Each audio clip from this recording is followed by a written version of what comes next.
Hey ihr Lieben, ich hoffe es geht euch gut, Momo hier und heute will ich euch einmal kurz zeigen, wie ihr die DJI Pocket 2 in eurer Klinik am besten nutzt. Das ist jetzt ein Kameragimbal, ein 4K-Kameragimbal, mit dem ihr eure Social Media Aufnahmen einfach in viel höherer Qualität als mit einem Smartphone machen könnt. Hier haben wir einmal das Gerät im Set und da sind einige Einzelteile, auf die ich jetzt nochmal eingehen möchte.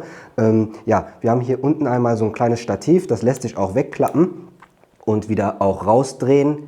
So wird das quasi transportiert. Ich gehe gleich nochmal auf jedes einzelne Teil ein. Das Gimbal, das liegt hier in diesem Case und um das rauszuziehen, drückt ihr einfach hier ein bisschen dagegen und lasst es hier so raus aus dem Case. Da gehen wir auch nochmal drauf ein.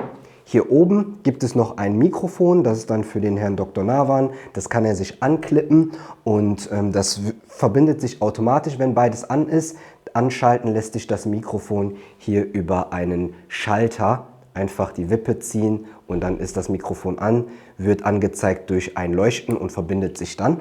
Um das Mikrofon Outdoor zu nutzen, falls es mal so ein bisschen windig ist, gibt es hier so etwas, das nennt sich Dead Cat, tote Katze. Das kann man hier vorne einfach einklicken und dann rastet das ein und man kann das Ganze auch Outdoor nutzen.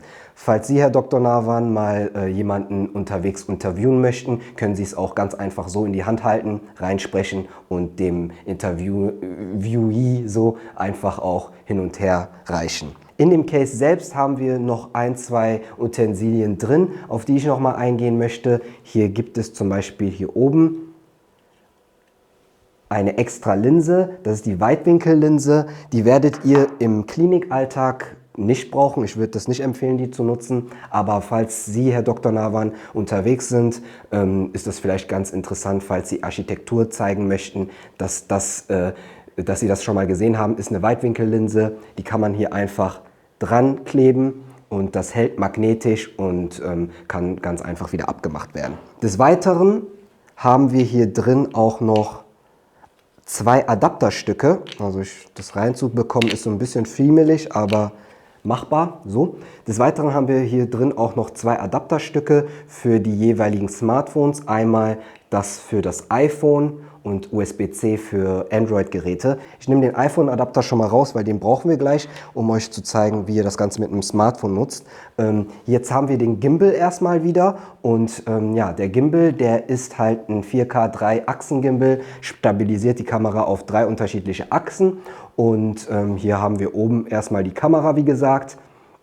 Hier in der Mitte so ein kleines Display, das ist auch ein Touch-Display. Funktionsumfang werde ich vielleicht in einem zweiten Video nochmal erklären, was man genau alles einstellen kann. Ich habe es eigentlich so eingestellt, dass ihr es direkt aus der Packung nutzen könnt.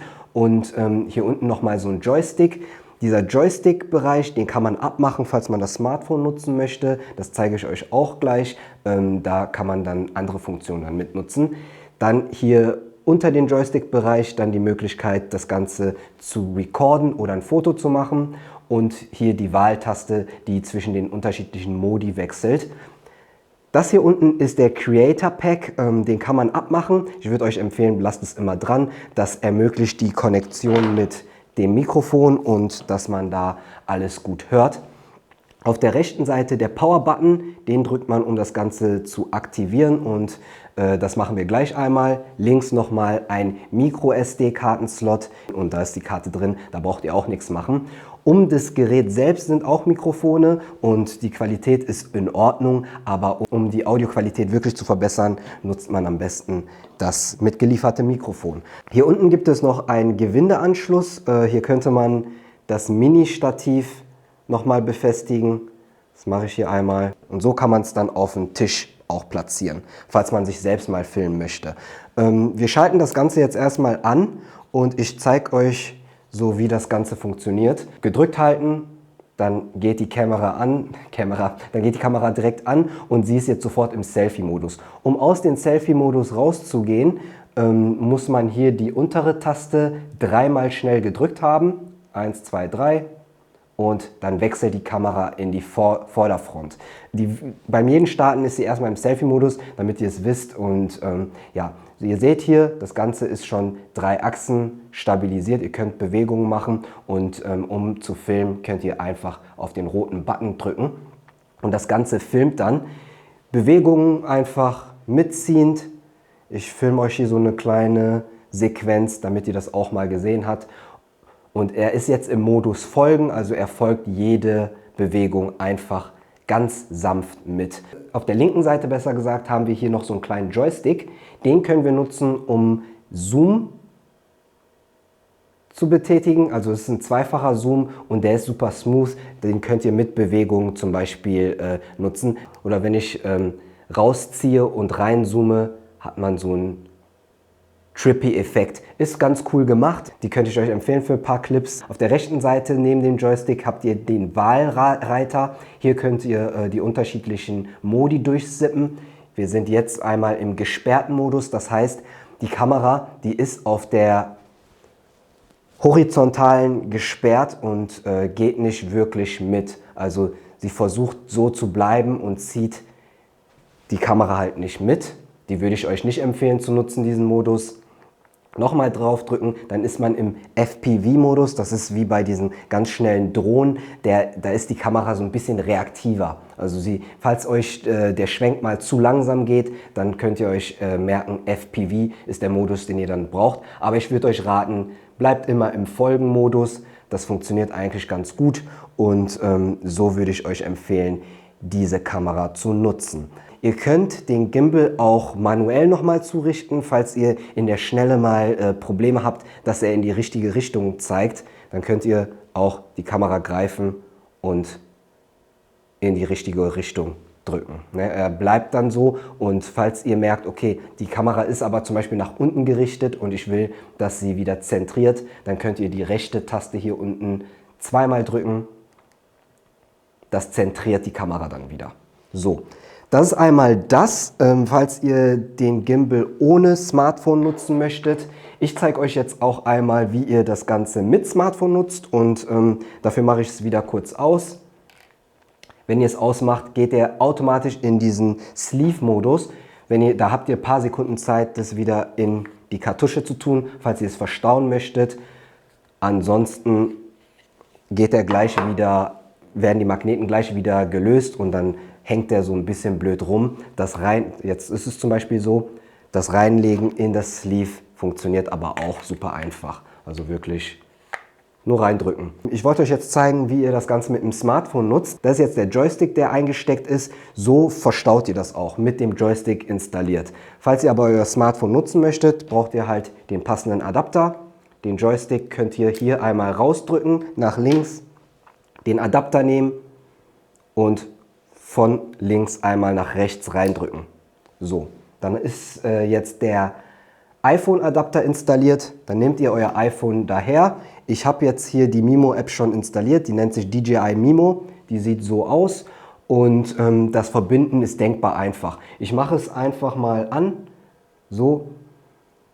Der Gimbal erkennt auch automatisch, dass der Adapter dabei ist und ihr steckt es einfach nur noch ein. So.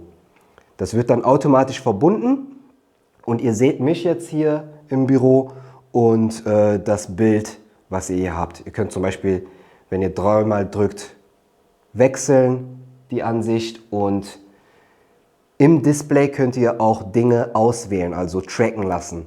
Wenn ich zum Beispiel hier auf mein Case drücke, wird das getrackt und ich kann mich bewegen. Also ich versuche es so ein bisschen mit aufzufangen.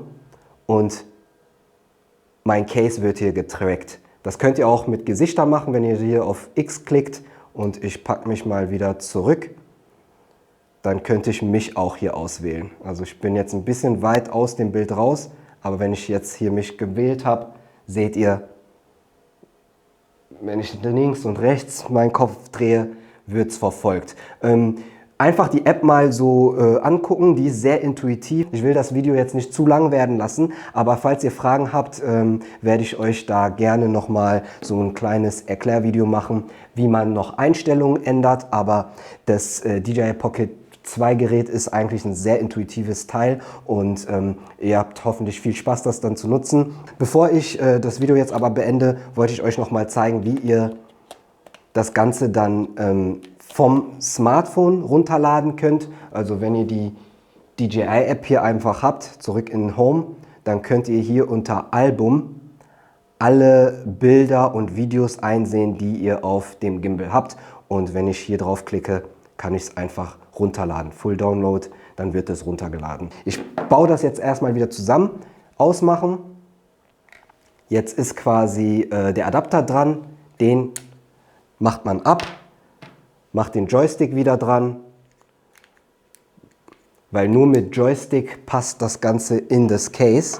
Den Adapter kann man hier wieder drin verstauen. So, und bevor man den Gimbal wieder rein tut, muss man immer erstmal das Mikrofon hier oben wieder einklemmen. Das Dead Cat braucht man nicht, aber damit ihr es nochmal gesehen habt, das Mikrofon wird dann hier oben eingeklemmt, bevor man den Gimbal selbst wieder reindrückt. So. Zack, dann könnt ihr das so ausrichten. Und zum Aufladen gibt es hier einmal ein Kabel. Das ist ein normales USB-Kabel, was hier zwei USB-C Enden hat. Das eine hat so ein USB-C-Symbol. Damit kann man Daten auch transferieren. Ich würde euch empfehlen, es immer zu laden, wenn ihr es nicht nutzt, weil die Akkulaufzeit, die ist hier nur auf 2 Stunden begrenzt. Und damit ihr es dann beim nächsten Mal einfach nutzen könnt, direkt immer laden. Ihr könnt ein Ende hier reinstecken, das andere Ende direkt in das Mikrofon. So.